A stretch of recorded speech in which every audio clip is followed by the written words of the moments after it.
Alright, here we are then in the Formula Renault 2.0 for a hot lap around Spa. The lap is 218.445 on default weather, default track state which is 20% and just the default afternoon lighting.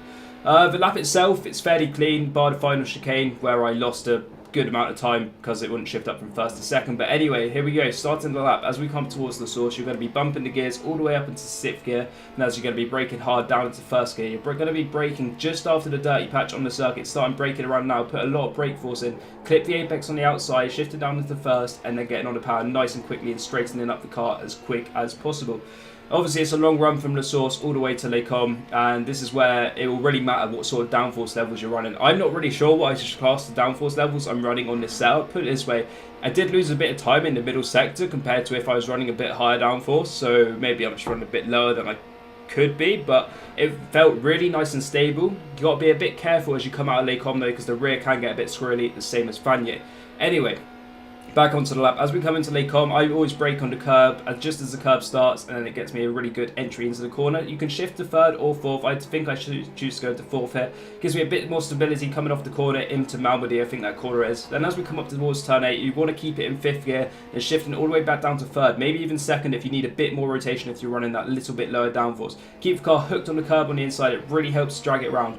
Then as we head up towards turn 9, take that curb on the right hand side. It gives you maximum track width to use, and that enables you to take the most speed you can through turn 9. Up to point, you're going to be shifting it up to 7th and bumping it straight down to 5th as you're braking for the corner. Bumping it down to 5th means you get very good turning and also get better acceleration through the corner to gain those few hundreds, which can make or break the position on the grid around a track like Spa.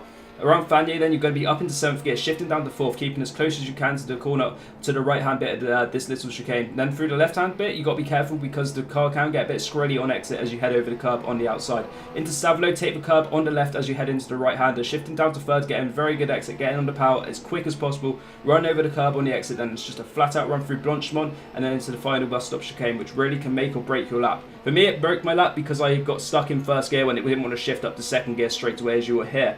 Anyway, this is where a lot of overtakes probably happen for the people with low downforce who have been able to keep up with people during the middle sector who are using slightly higher downforce configuration. For the bus stop chicane, you want to brake just on the left hand side. You'll see a bit of dirty marks on the track. You want to brake about halfway down, then shifting from 7th down to 2nd for the first part, then into 1st to get an extra bit of turning for the left hand part of the chicane for the 2nd bit.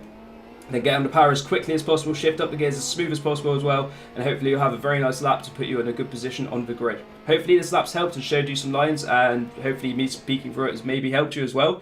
Nonetheless, I will probably do these throughout the season as well, so I will see you in the next video. Thank you for watching, hope it's helped.